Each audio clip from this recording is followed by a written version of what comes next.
In this video, you're going to learn how you can create a web API upload handler that can upload any files inside your server.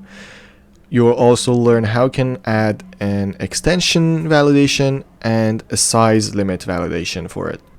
Also, before we start, I will appreciate it if you like this video so YouTube algorithm will suggest this video to other people as well. Thank you.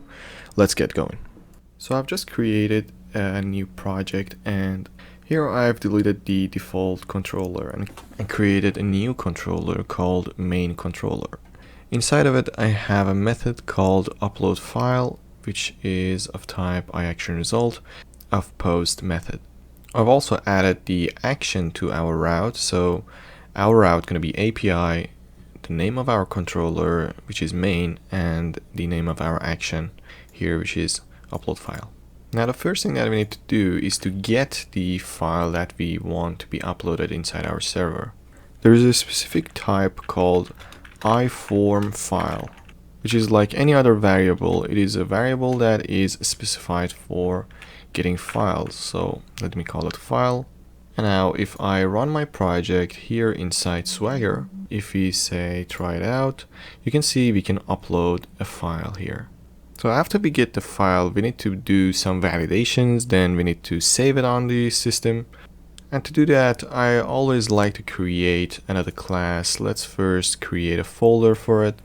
I like to call my folder always public classes.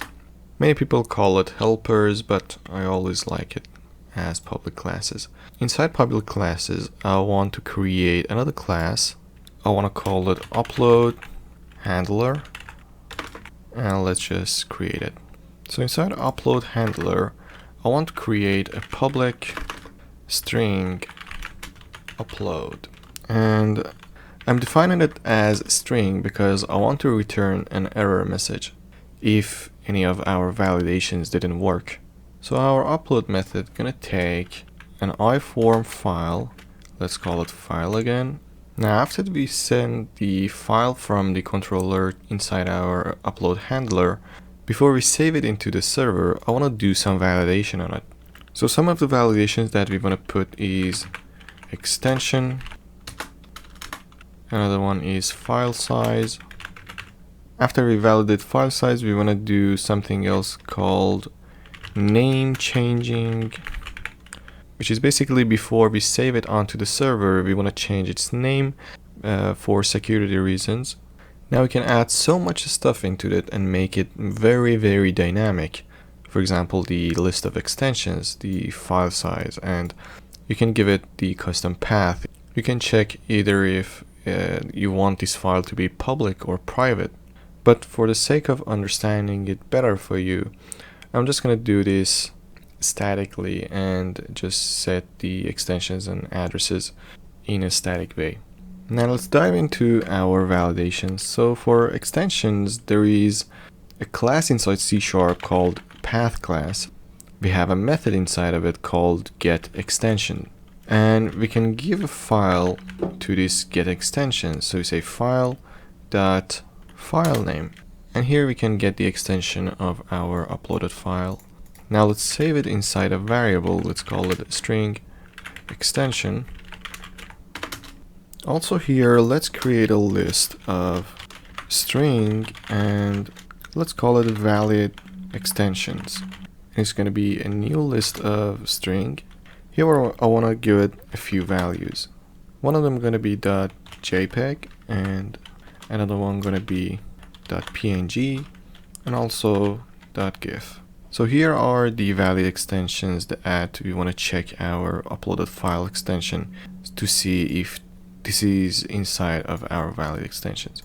So we're going to say if the valid extensions dot contains any extension, it can pass. But if it isn't, so I'm going to add an exclamation mark before my condition, just return extension is not valid. Then I also want inside parentheses to tell him what are the valid extensions that we got.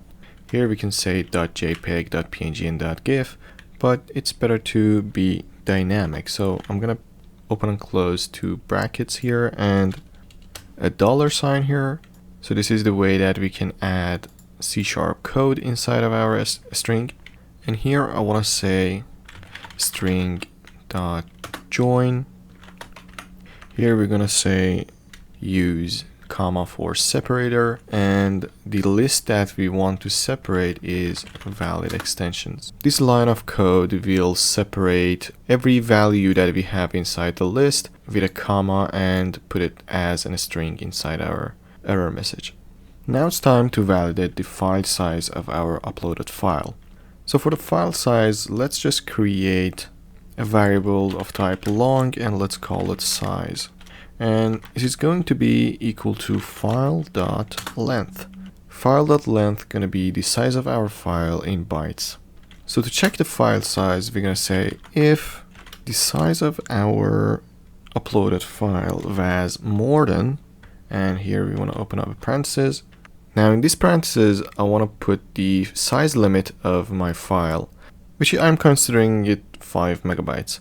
And because the file.length is of type bytes, we need to turn these 5 megabytes that I'm considering to bytes. So I'm going to say 5, then multiply it by 1024. Now it is turned into kilobytes. And one more time, I'm going to multiply it by 1024 again. And now it is turned into bytes. Alright, now let's return our error message. You can also set a validation for minimum size, which I'm not going to do that. Now that's done, we're going to create a name for the file that we are going to save inside the server. And for creating a name, I'm just going to use a GUID.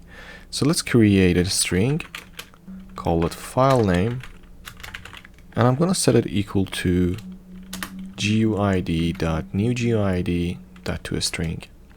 And we also want to add the extension to it, so our file be saved with the extension that it was originally uploaded with. The last part is to just save it inside the server. But before we save it, let's just first create another folder and call it uploads. And let's get the path for our folder and save it inside a variable. Let's create a string called path and set it equal to path.combine. So path.combine is going to add up multiple addresses together. For example, here inside my Windows, I got C drive program files. And if I open up any other folder, here you can see my folder structure is divided by a backslash. But if I copy paste the same address and put it as a path, it might not work inside other operating system or even other computers, because different operating systems got different ways of defining path. So the method combine inside the path class will create me a dynamic path which will work in any operating system that our program is running on. So to get to uploads folder path, we need to go through our drive, our project files, solutions, and our project folder, and then we get to uploads. So the easiest way of doing that is by saying directory.getCurrentDirectory, which is going to give us the path of our project file. Doesn't matter where it is saved, which drive it is saved. And after that, I'm going to add another path, which is the uploads folder. Now that we have our path, let's just get to saving the file inside the folder uploads. Our file here from iForm file is of type byte. The raw file that we have stored inside iForm file is of type byte.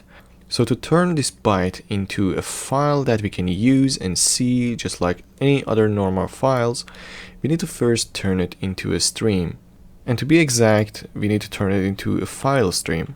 So we're gonna say file stream, which is a type inside C#, and let's just call it a stream. I'm gonna set it equal to a new file stream. And here our file stream gonna get two parameters. The first one is the handle, which is going to be a combination of our path and our file name. So here I'm gonna say path plus file name. The first parameter are going to be the combination of our path and our file name. So it knows where with what name it's going to save it. So let's just give it path plus the file name. Now the second parameter is going to be the file mode, which we are going to put as file mode dot a few options, but the option that we need is create. Now that's our file stream that we have created. The only thing that's left to do is to say file dot copy to stream.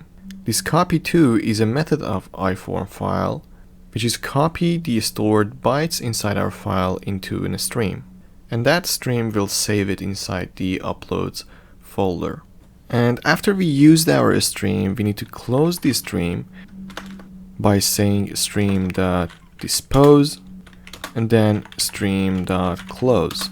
But the easier way of closing and disposing this stream automatically is by putting a using before our file stream.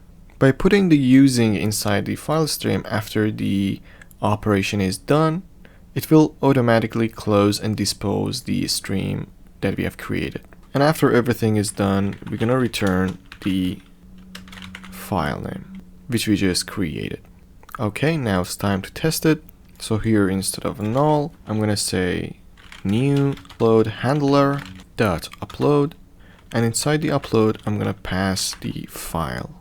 And because we are using a web API and we want to return the string as the result, we can just put it inside OK, which will return our result with an HTTP status code of 200.